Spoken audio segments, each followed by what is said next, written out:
Hello dear all, welcome to our channel Smart Indian Model School. Smart Indian Model School present Smart Indian EduFun classes. EduFun online classes includes course studies of playgroup to class 12, emotional and communication skills, happiness classes and DIY activities. यदि आपको हमारा video अच्छा लगा हो तो आगे की video की नोटिफिकेशन प्राप्त करने के लिए कृपया बेल बटन दबाएं और चैनल सब्सक्राइब करना ना भूलें। Please subscribe our channel of EduFun classes. Thank you for watching. Meanwhile, I had arrived at the station without having paid much attention to the things of the way. अभी तक तो ये सारा flashback में था। अब नरेटर क्या कहती हैं, ये सब सोचते सोचते मैं स्टेशन पर पहुंच गई थी और मैं रास्ते में जितनी भी चीज़ें आ रही थी उनमें से किसी चीज़ पे मैंने कोई ध्यान नहीं दिया, क्योंकि मैं तो सिर्फ अपनी पुरानी यादों के बारे में सोच रही थी। उन्होंने अभी तक किसी भी चीज़ पे कोई भी ध्यान नहीं दिया था। रास्ते में कितनी चीज़ें पड़ रही थी, क्या आ रहा था क्या नहीं आ रहा था, वो चलते चलते सिर्फ सोचती हुई आ रही थी अपनी फ्लैशबैक की यादों को। आगे वो कहती हैं, I was walking in familiar places again for the first time since the war, but I did not want to go further than was necessary.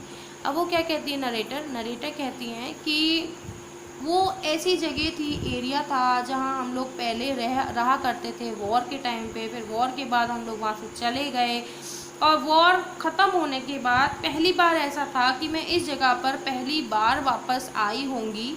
और यहाँ पर आने के बाद ये सारी जगह, ये सारी चीज़ें, सब रास्ते, सब घर जो थे वो मेरे लिए क्या थे, जाने पहचाने थे, फैमिलियर थे।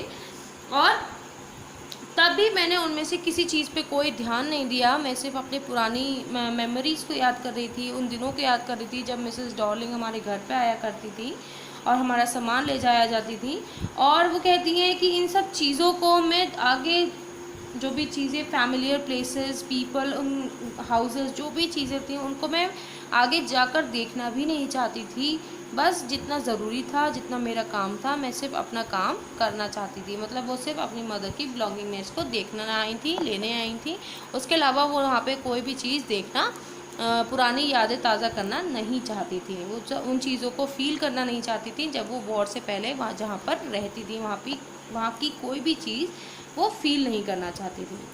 तो वो ऐसा क्यों नहीं चाहती थी? अगर हम कहीं पुरानी जगह पे जाते हैं, अगर छोटी सी बात करूँ तो हम अगर पुराने स्कूल में भी जाएंगे जिसमें हमने बचपन में पढ़ा होगा, तो हम उस स्कूल में भी जाके अपनी यादें बनाते हैं। यहाँ हम पढ़ते थे, यहाँ हम बैठते थे, यहाँ अपने फ्रेंड्स के साथ खेलते थे, यहाँ हमारे टीचर बैठते थे। इस तरीके से पुरानी यादें हम लोग ताज़ा करते हैं, फ़ील करते हैं उन सब चीज़ों को।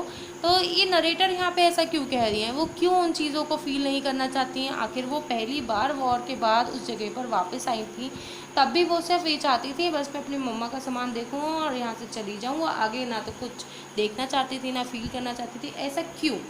क्योंकि I did not want to upset myself with the sight of streets and houses full of memories from a precious time.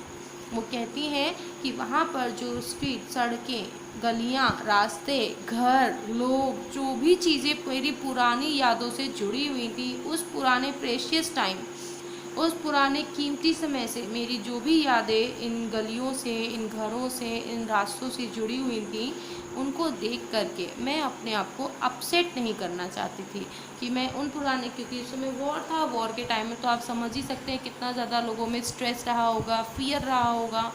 तो उसकी वजह से वो उन सब चीज़ों को याद नहीं करना चाहती थी। उन चीज़ों की याद करके वो अपसेट फील नहीं करना चाहती थी, क्योंकि कहीं अगर हम रहते हैं तो वहाँ से हमारी अच्छी यादें भी बनती हैं और बुरी यादें भी बनती हैं।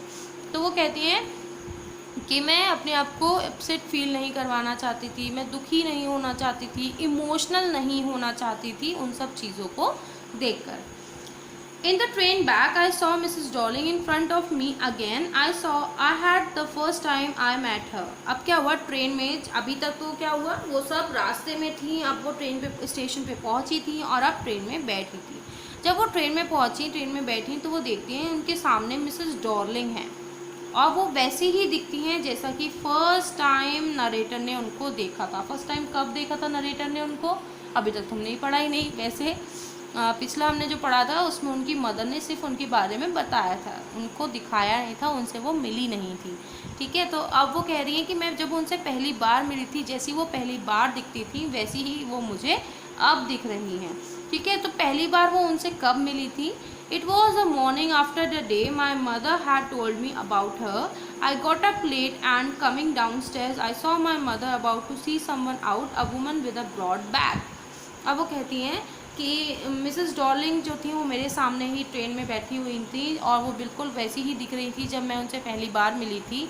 और पहली बार मुझे उन्हें कहाँ मिली थी वो?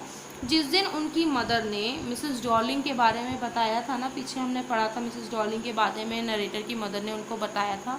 उसी के अगले दिन सुबह को जो नरेटर थी वो थोड़ा देर से उठी थी और सीढ़ियों से नीचे उतर के आ रही थी, तभी उन्होंने देखा कि उनकी मदर जो है वो किसी को बाहर देख रही हैं। बाहर जब कोई बाहर जाता है घर से, हमारे घर में मेहमान आते हैं तो हम उनको गेट तक सी ऑफ करते हैं ना, ऐसे ही उनकी मदर भी थी जो एक लेडी को, जो बाहर किसी को सी ऑफ कर रही थी। और वो कौन था? वो एक लेडी थी, एक वुमन थी जिनकी बहुत ब्रॉड मतलब चौड़ी बैग थी, पीछे से बहुत चौड़ी दिख रही थी। क्यों? क्योंकि उन्होंने कोई ना कोई बैग या सूटकेस वगैरह पीछे टांग रखा होगा, पीछे अपने बैग पे लटका रखा होगा, कैरी कर रखा होगा, इस वजह से उनकी बैग कैसी दिख रही थी? चौड़ी दिख रही थी। तो वो कहती है कि मैं देखती हूँ कि मैं जब लेट उठी थी सीढ़ियों से नीचे आ रही तभी मेरी मम्मी किसी को गेट पर सी ऑफ कर रही थी और वो एक वुमन थी जिनकी एक ब्रॉड बैग थी। अब वो वुमन कौन थी ये मैं अब आपको नेक्स्ट वीडियो में पढ़ाऊँगी। But before going don't forget to like this video and please do watch next video for further explanation of this chapter.